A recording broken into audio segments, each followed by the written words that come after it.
Welcome everyone. In this presentation, I'm going to go over the persistent accents and offer some tips that I think will make them easier. But first we'll have to review our vowels in order that we can remember which ones are long, which ones are short, which ones are ambiguous. So here are the ancient Greek vowels. Alpha, epsilon, eta, iota, omicron, upsilon, and omega.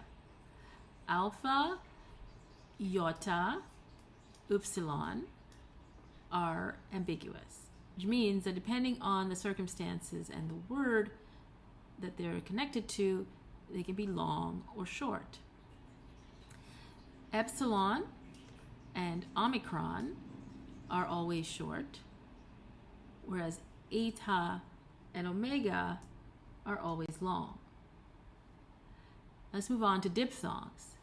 So diphthongs are the vowels that are pronounced together. They're almost always long, with the exception of alpha iota and alpha omicron at the ends of words.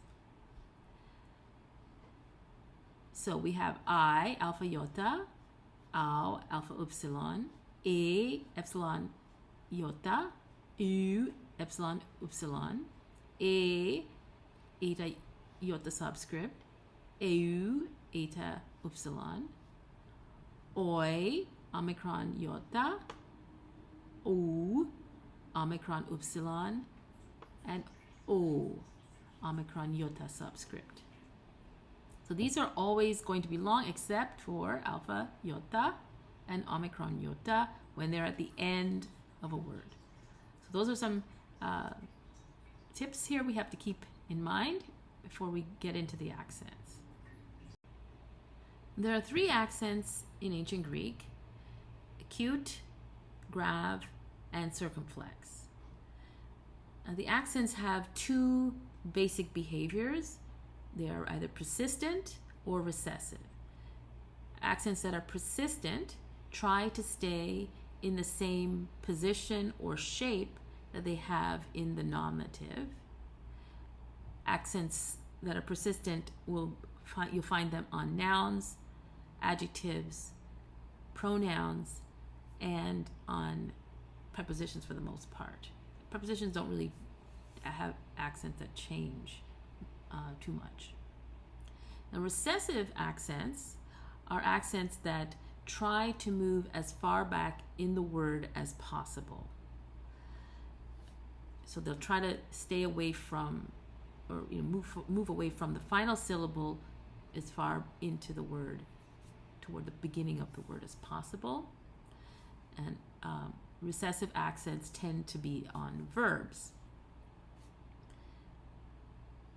Now, accents can only fall on three last syllables of a word. So a word could have 15 syllables, doesn't matter. The accents will only fall on one of the last three syllables. So we have a sort of an acronym that we use to refer to the syllables. APU. A refers to the antepenult, the position before the one before the last syllable. The penult, that's P, that's the one before the last syllable. And the U is the ultima, which is the last syllable. So we have the antepenult, the one before the last syllable, the penult, which is the one before the last syllable, and the ultima, which is the last syllable. So those are the three syllables that matter, and we refer to the positions A, P, and U.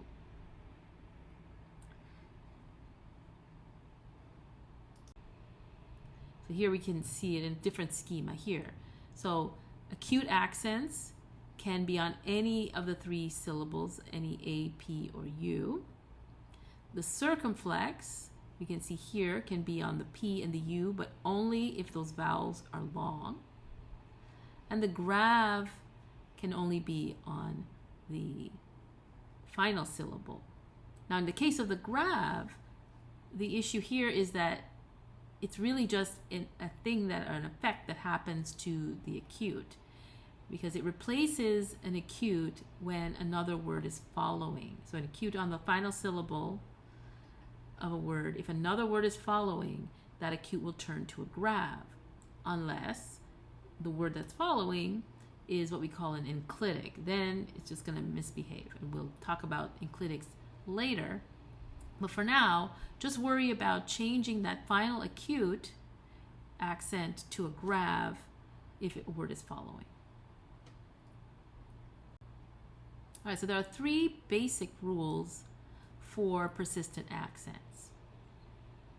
The first rule is that the length of the syllable, or the vowels in the final syllable, are going to affect the accent. The accent will change or move depending on the length of that final syllable. That's number 1. Rule number 2, and this has to do with the middle P, the penult syllable. Words that have an accent on that syllable, if that syllable is long and the following syllable is short, they're going to have a circumflex, and vice versa. If the P is short and the U is long, that is the penult is short and the ultima is long, then it will have an acute. So there's an alternation between a circumflex and acute in scenarios where the penult is accentuated in the nominative is long or short. So we'll see that in a second. We'll work that out. And then 3, this rule overrides a lot of rules, which is that in the alpha eta declension, the genitive plural is always going to take a circumflex in the ultima, no matter what. So alpha eta declension has a circumflex on the ultima in the genitive plural. So those are the 3 rules that you need to remember. And then a tip or a helper is when you're memorizing your nouns, you're supposed to memorize the nominative and the genitive, that combination will actually help you remember what the accent situation is going to be. So let's move on and see what that looks like. All right. So here we're going to look at example of an acute accent on the final syllable. Now, the easy way to deal with this is to look at the article, particularly the neuter article, since it has an accent in its nominative form, whereas the masculine and feminine articles don't. So there you can see the accent is an acute on the final syllable because there isn't any other syllable, so it's the final syllable. And in the genitive, you get a circumflex on the final syllable. So that's going to be the pattern.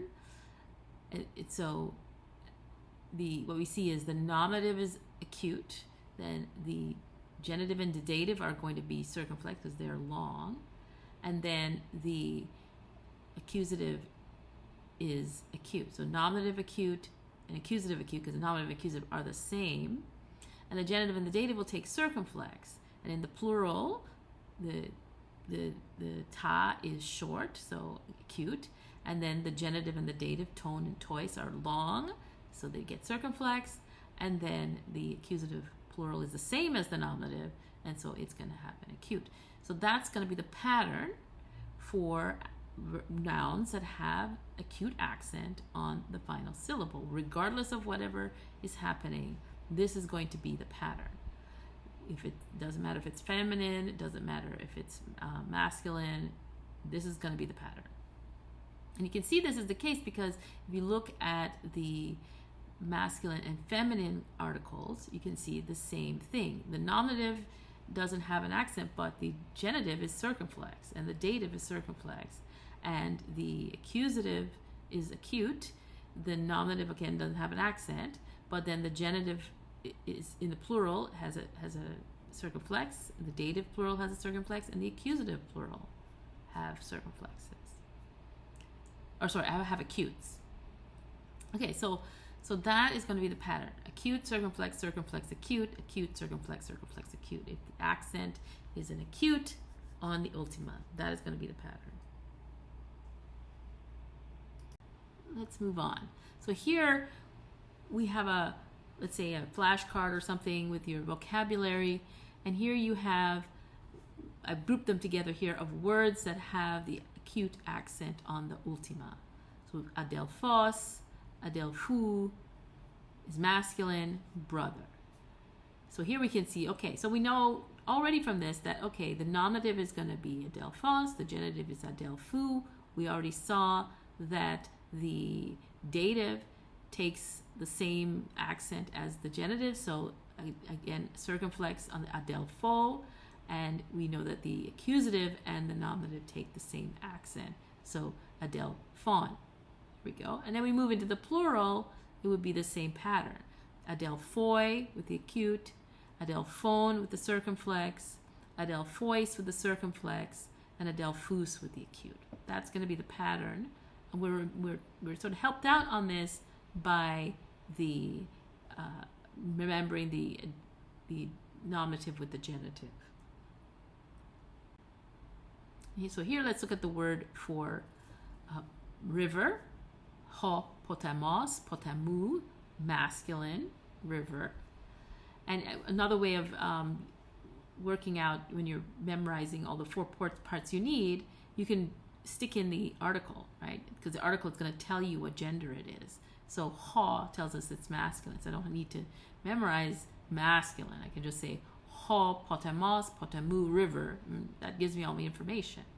So here we see, okay, accent is on the ultima. It's an acute accent on the ultima, and the genitive is adelphou with the circumflex. So this is always the case, right? So, all right, so then we go down. Now, what's interesting here, I wanted to point out, is when we have the article, that acute accent on those articles of the accusative here are gonna change, right?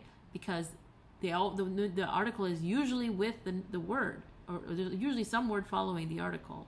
So ton potamon in the accusative here, what would have been an acute in its normal isolated universe, because it's now followed by the word potamon, it takes a graph. So ton potamon, tous potamus. Okay? All right, now we move on to acute on the penult. So acute on the penult, we have been talking about in the singular. It's super easy, doesn't change. Things get a little crazy when we move into the plural. And this is where that long short rule kicks in, right? Because remember that has to do with the penult. So here we're dealing with the penult, which can have acutes or circumflexes. So let's see what happens when we start off with an acute. All right, so here we have the noun he nozos. So nozos is in the omicron declension. However, it's feminine. It's the article he nozos, nozu, disease. So we get nausea. These kinds of words are related to nozos. So he nozos, nozu, disease. Okay, and then we see that the accent is on the penult, so it maintains itself on the penult all the way down the declension. Nozos, nozu, nozo, nozon, nozoi, nozon, nozois, nozus. No problem. And similarly, the article, which is also declining with it, when we have an acute, what would normally be an acute on that accusative, tain, because nozos is following it, it turns into a graph. Similarly, tas, because nozos is following it, it turns into a graph. Okay. So far so good. Nothing crazy has happened. Accent stays the same all the way down. Now let's look at an alpha eta declension noun. He doxa, doxes, opinion. And here we have the acute in the nominative on the penult, and then acute in the genitive as well, acute on the penult in the dative and in the accusative, all the way down until we get to the genitive plural. And that's where rule number 3 kicks in. Because remember, we're dealing with an alpha eta declension noun, and the rule there is all alpha eta declension nouns in the genitive plural must take a circumflex on the ultima. So here it's tone doxone with a circumflex on the omega. And then tais doxais, we're back to the acute on the penult, tas doxas, acute on the penult.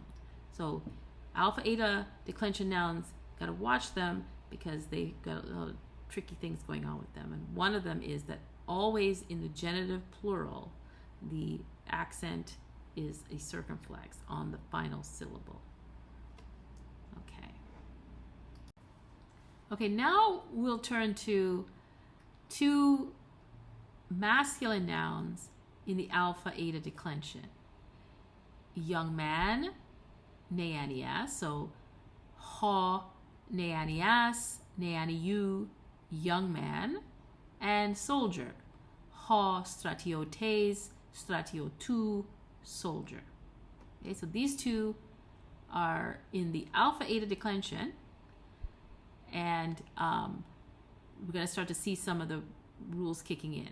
So remember, alpha eta declension is going to kick in with rule number 3, which is all alpha eta declension nouns in the genitive plural take a circumflex on the last syllable. That is the rule.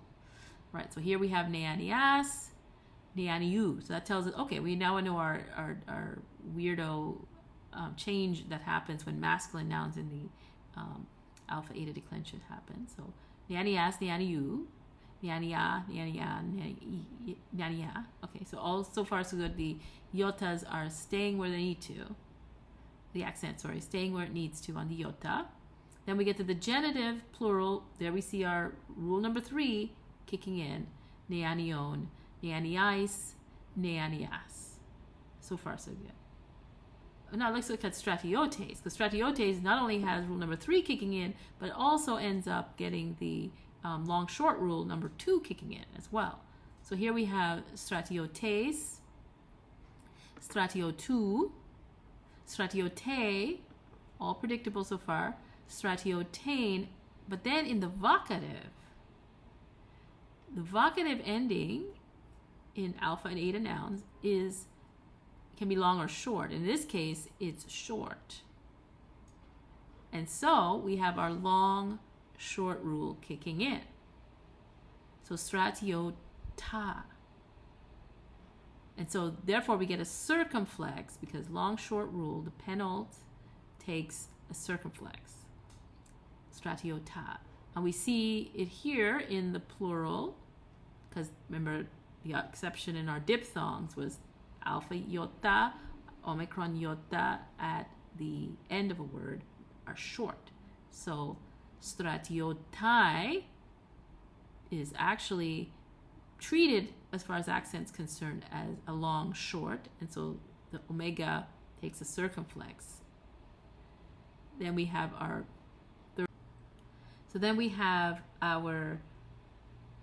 third rule kicking in for the genitive plural, stratioton, circumflex on the final syllable.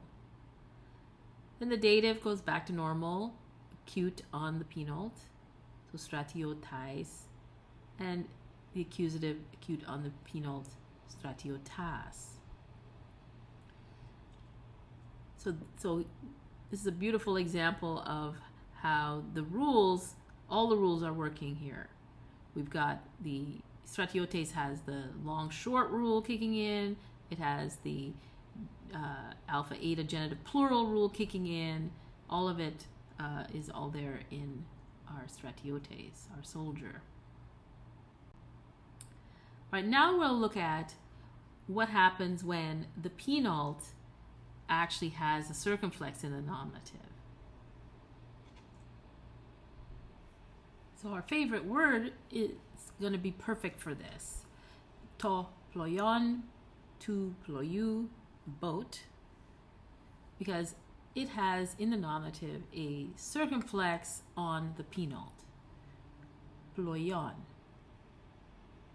So, with our genitive telling us ployu with the acute on the penult, we already have the pattern. If the ending is long, it will take the acute, and if the ending is short, it will take the circumflex. And this, of course, we can see this is part of rule number 2, which was the long-short rule. Ploy is long, it's the diphthong omicron iota, but it's not at the end of the word, in the middle of the word, so it's long for accented purposes. So it has a circumflex. Ployon.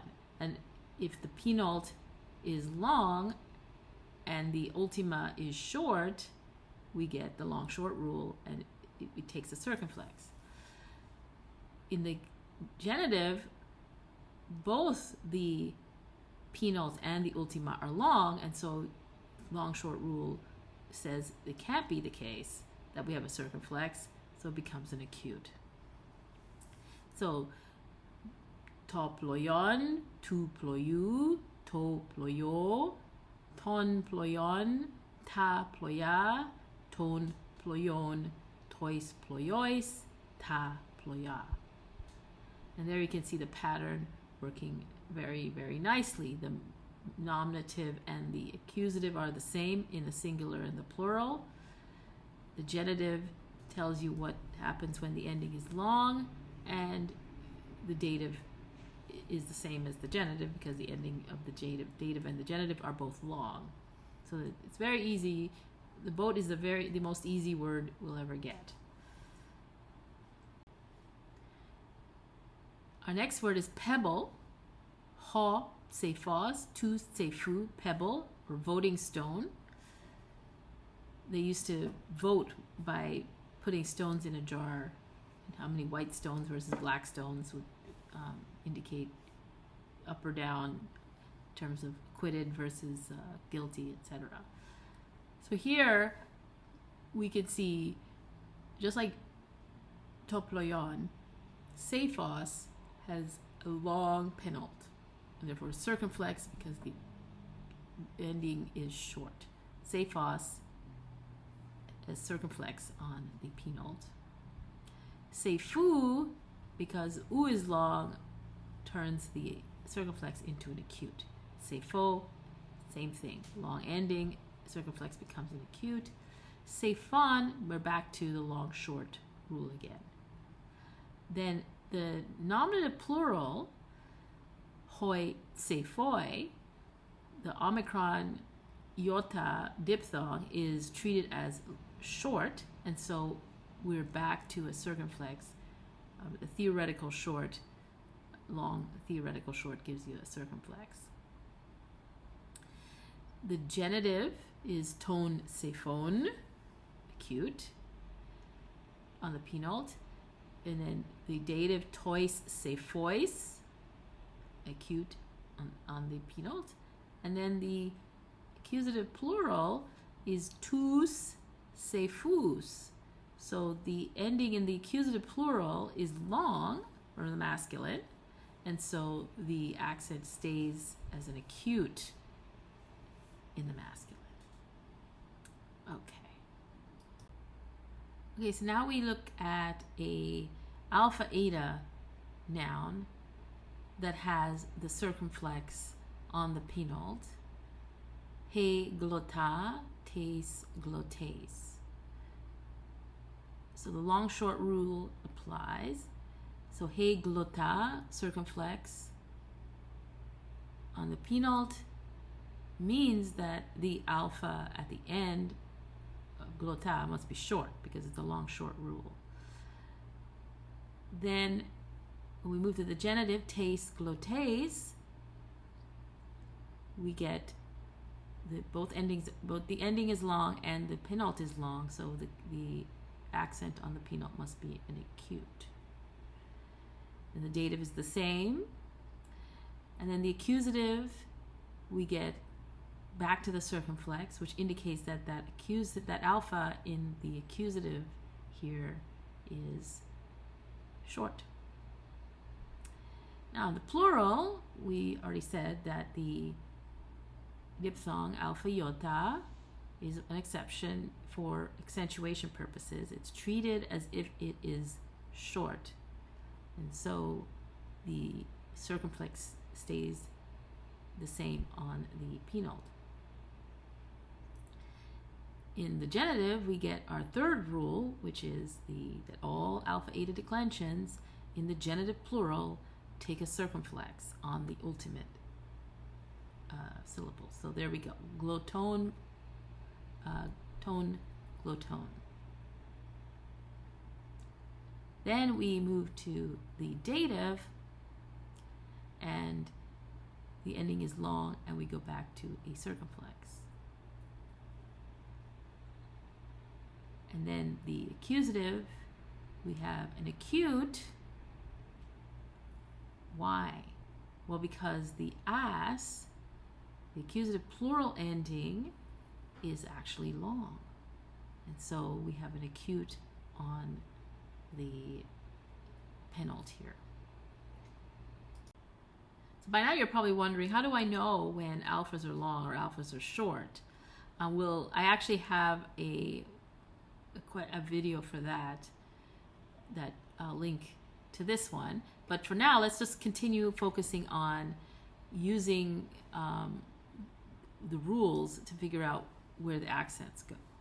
All right, so now we have, let's go with the acute on the antepenult. Only acutes can go on the antepenult. So let's just work on that. So we have a word like angelos, angelu, anemos, anemu, anthropos, anthropou. These words have their acute in the nominative, and then it moves to the penult because the ending is long in the genitive, right? So let's see what these ones are like.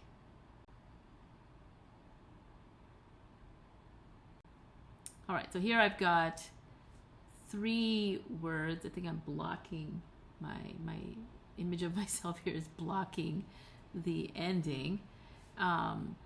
But we can see here that in the neuter, we start off with ition. So ta, ition, itu, blame, origin, cause.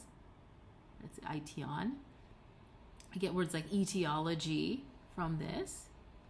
So here we see, okay, ition, itu, so the accent moved, the acute moved to the antepenult, from the antepenult to the penult.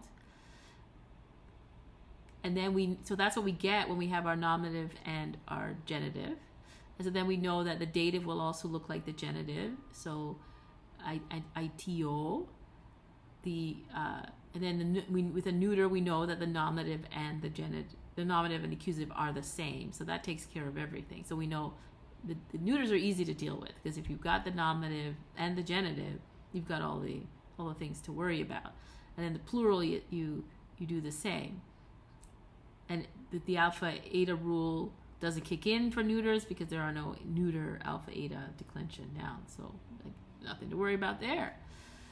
So if you're dealing with a neuter, it's all good.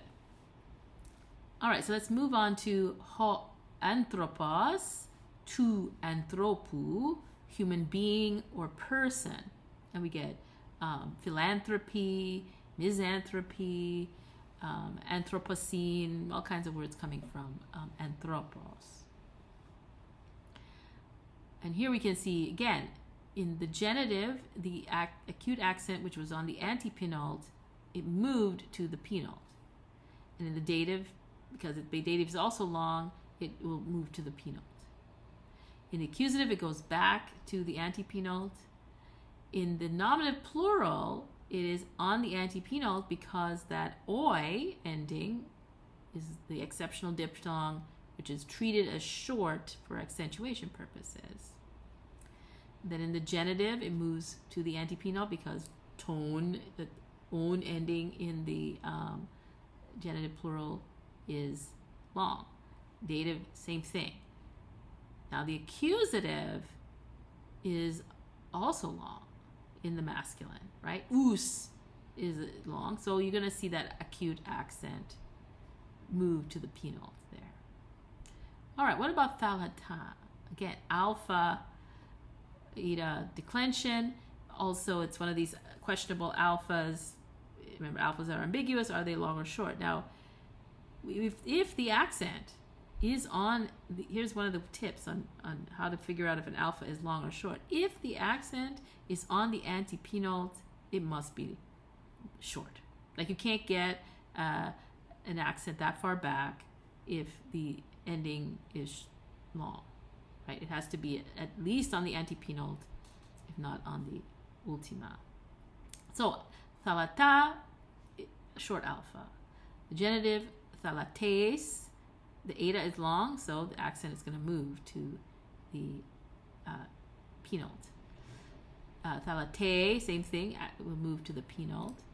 Thalatan, the accent will move back because the an in this case is short, so it goes back to the antepenult.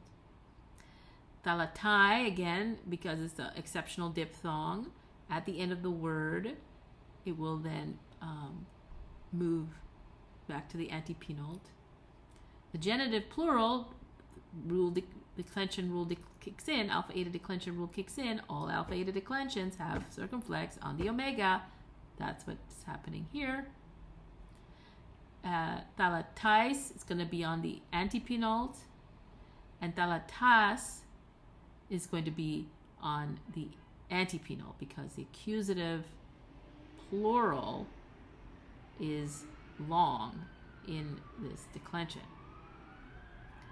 All right, so far so good as far as our accents go.